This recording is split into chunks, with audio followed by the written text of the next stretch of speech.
আমাৰ এখন নিৰ্বাচনী সভা অনুষ্ঠিত হ'ল। ৰাইজে যথেষ্ট আমাক সঁহাৰি জনাইছে আৰু পৰৱৰ্তী দিনত আমাৰ ফলাফল ভাল হ'ব। ৰাইজে ইতিমধ্যে গম পাই গৈছে যে আজিৰ তাৰিখত অসমৰ যুৱকসকল হতাশ হৈ চাকৰি আজি তেওঁলোকে পোৱা নাই, সংস্থাপিত আজি হোৱা নাই। আজি ফ্ৰাষ্ট্ৰেশ্যনত কিছুমান মদ খাবলৈ আৰম্ভ কৰিছে, কিছুমানে ড্ৰাগছ ল'বলৈ আৰম্ভ কৰিছে আৰু এতিয়া কিছু পইচা ঘৰলৈ আনিবলৈ হ'লে বাধ্য হৈ এতিয়া শিল মাফিয়াত কাম কৰিবলৈ আৰম্ভ কৰিছে, বালি মাফিয়াত কাম কৰিবলৈ আৰম্ভ কৰিছে, পাথৰ চিণ্ডিকেটত সোমাবলৈ আৰম্ভ কৰিছে, কয়লা চিণ্ডিকেটত সোমাবলৈ আৰম্ভ কৰিছে।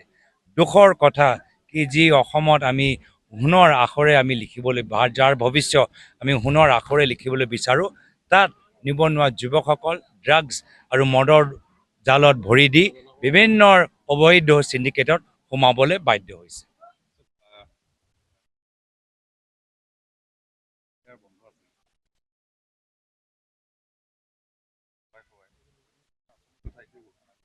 এইটোতো নতুন কথা নহয়। তেওঁ কিমানবাৰ ইলেকশ্যন কমিশ্যনৰ পৰা তেওঁ ৱাৰ্ণিং পাইছে। তেওঁ কেম্পেইন ৰুধিবলৈ ইয়াৰ পূৰ্বে লোকসভা নিৰ্বাচন বা বিধানসভা নিৰ্বাচনত তেওঁ কোৱা গৈছে, কিন্তু তেওঁৰ পৰা মই এনেধৰণৰ ব্যৱহাৰহে আশা কৰোঁ। তেওঁৰ এই কিবা যে সলনি হ'ব মই আশা নকৰোঁ আৰু অসমৰ ৰাইজে গম পাই গৈছে গোটেইখিনি কথা। অসমৰ ৰাইজেও গম পাই গৈছে যে অলোকতান্ত্ৰিক অগণতান্ত্ৰিক কাম আমাৰ মুখ্যমন্ত্ৰীয়ে সদায় কৰি থাকিব।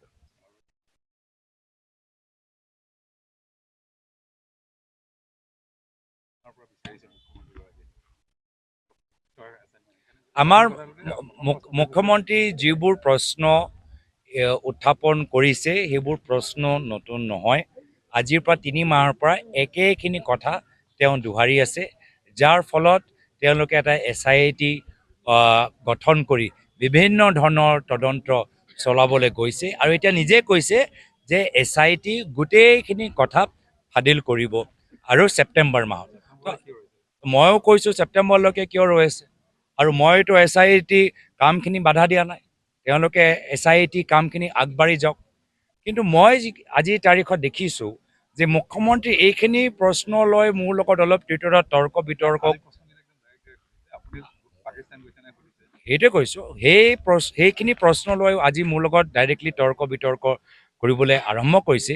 কিন্তু তাৰ বিপৰীতে মই যে কয়লা লৈ যে সুধিছোঁ এই প্ৰশ্নৰ একদম উত্তৰ দিয়া নাই। কয়লাই লৈ যে মই সুধিলোঁ যে গান্ধী বানচাল ইহঁতৰ বিজনেছ পাৰ্টনাৰ কোন, আজি ইহঁতৰ ওপৰত খালি ৰেডে হ'ব নে ৰেডৰ পিছত যে অবৈধ কয়লাৰ যে তথ্যবোৰ আজি ওলাইছে তাৰ ওপৰত কিবা পুলিচ একশ্যনো হ'ব, ইয়াৰ ওপৰত কিবা SIT হ'ব নে খালি SIT বিৰোধী দলকে আক্ৰমণ কৰিবলৈ আছে? সেই প্ৰশ্নটো উত্তৰ দিয়া নাই। আজি আমি ধাৰাবাহিকভাৱে আমি কি দেখা পাইছোঁ যে উমৰাংচাও এটা দুৰ্ঘটনাত বহুত আমাৰ মানুহ প্ৰাণ হেৰুৱালে। চৰকাৰে কি কৰি আছিলে? প্ৰাণ হেৰুৱাৰ আগত তেওঁলোকে কিয় গম নাপালে? চৰকাৰ কি শুই আছিলে নেকি? গৃহ বিভাগ কি শুই আছিলে নেকি?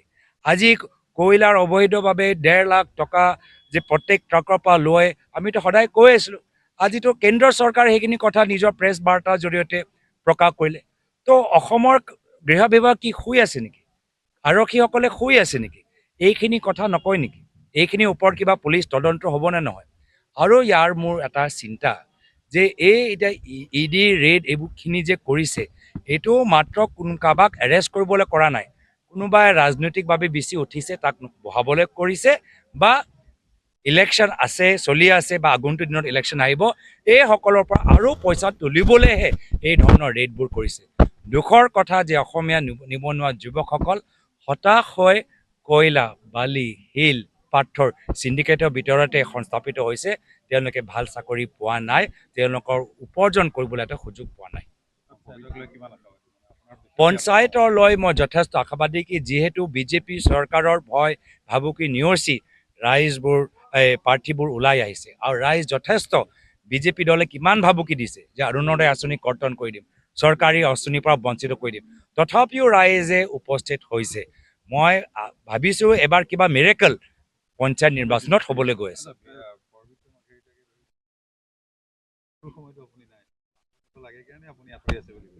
পাতল কথাবোৰ আৰু কিমান গৈ থাক, পাতল কথাবোৰ কৰি আছে। বিহু সময়ত আজি খবৰ লওক, বহুত মানুহে বিহু আগৰ দৰে 4দিনীয়া 5দিনীয়া বিহু তেওঁলোকে আয়োজন কৰিছিলে, বিহু উৎসৱ আয়োজন কৰিছিলে। আজি পাৰা নাই। কিয়? তেওঁলোকৰ আৰ্থিকভাৱে সংকট চলি আছে। আজি বহুত আগতে একে টাউনৰ ভিতৰতে 5টা 6টা তেওঁলোকে বিহুতলী থাকে, কিন্তু আজি তাৰিখত হোৱা নাই, যিহেতু আৰ্থিকভাৱে আজি মানুহৰ অৱস্থা ভাল নহয়। আজি অৱস্থা যদি কাৰোবাৰ ভাল হৈছে, এই যে গান্ধী বাঞ্চল আজি এইখিনি সম্পৰ্কৰ লগত থকা মানুহবোৰে ভাল আজি উন্নতি হৈছে। ধন্যবাদ।